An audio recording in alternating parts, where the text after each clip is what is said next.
lot of people involved in the real estate world these days that, working late. There's a lot. Well, there's always been a lot of people involved in any kind of any real estate transaction, but specifically the mortgage side of things. I think a lot of times consumers and a lot of people within the kind of real estate community don't understand really how many steps that people have to go through to get a mortgage. And today, more than ever, requires a lot of due diligence, which requires time. And when you're in a really busy market like we're in right now, people get pushed to the limit of capacity. And so I just think the message today is really to understand, A, how many people are involved, okay, and what time frames each step goes through, and then really just be patient throughout the process and work together. Like a common theme that I've said on the show for months is working together as a team to get to that end result, which is to help buyers buy homes and sellers get their homes sold in a smooth and an efficient manner. So how many people are working together on, say, a team? Because it's not just the mortgage lender who you're maybe talking to or the loan coordinator. I mean, there's a plethora of people involved that a lot of people who are buying houses or refinancing don't really understand are involved. There really is. And then it goes through actually a process. So you start the conversation with the lender to get pre-approved, and now you find a home, and now you're actually in contract, and now the clock starts ticking towards a closing date, okay? Then the first things that are always going to happen are inspections. Okay. Then you have appraisals that are done. You have title reports that are opened. Escrow that's opened. Then you get all the stuff put together. Then you have a processor that's going to now process all the paperwork and get it organized in the smoothest, cleanest way to give to an underwriter. And as we've talked about many times on the show, the underwriter's due diligence and the steps they have to go through to underwrite and approve a perfect file are 10 times more than they've ever been in the past, especially if we talk about everything post 2007. So once it gets to an underwriter, there could be conditions that pop up or things that need to be clarified within a file. But once you get through that step, then you have doc drawers, then you have funders, and then you have it back to escrow again to sign stuff, and then you have funding and conditions come up in funding, and then finally the money's released.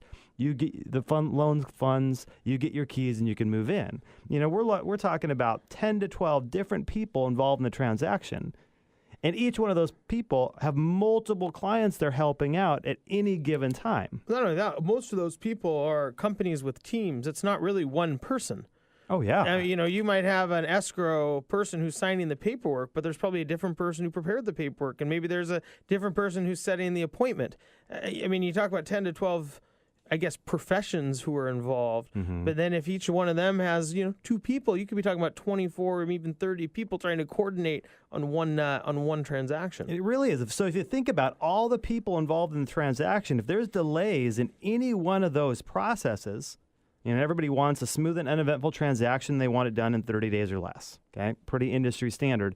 And then you're having this influx of rates still being low. So this influx of people buying homes more than they have in the last 3 or 4 years. You have interest rates still low, like you mentioned earlier, that when rates start ticking up a little bit, everyone has fear that they're going to lose that low interest rate, so they start refinancing. So you have everybody refinancing, everybody buying homes, so everybody's pushed to the limit. So let's just say you have a delay on the appraisal just because the appraiser has 15 orders this week.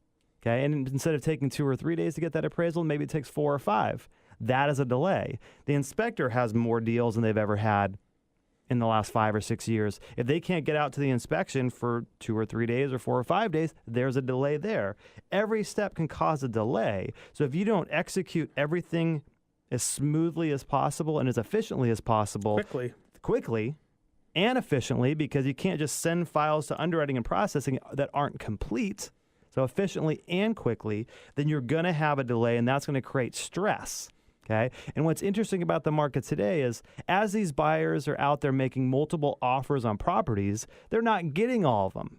They're having to go through 5 to 10 different offers that they're getting outbid on, or simply the seller is taking a different offer. So once they actually get something under contract, the emotional investment in that property is that much higher.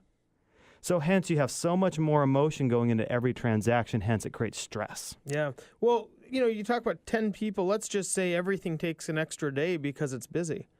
Mm-hmm. That's 10 extra days. And it's hard. There's a lot of people, and of course the real estate agents and lenders tend to be the messengers who get shot, right? Because that's the communication. Nobody who buys a house is talking to their title rep, or nobody's talking to most likely the inspector more than just once. And if it takes an extra day, there's so much time left in the transaction that people aren't freaking out about, well, I still have 24 days. I still have 23 days. But every person who maybe is very busy, not wanting to get the deal done, just is busy, now all of a sudden you start to push further and further into that 30-day close. And then what happens? There's stress. Well, let's think about this too. It's a 30-day close, but in reality, that's about 20 to 22 working days with weekends, and then holidays seem to come up every single month. There's some kind of holiday that comes up where banking May Day. Yeah. When you have a holiday that's a banking type holiday, you're going to have full underwriting staffs and processing staffs and funding staffs not there to do their job, okay, because they get holidays. Okay, so you have mortgage companies basically paying extra and giving tons of extra incentives to underwriting processors and funders to stay evenings, to stay weekends, to get through these busy times to still create a great experience for clients. So at the end of the day, really, the theme has to be, and what I always preface to any buyer in this market, is picking a great team to help you achieve your goals and objectives. And that team is not just always the best realtor or always the best lender. It's what support system do they have to get through?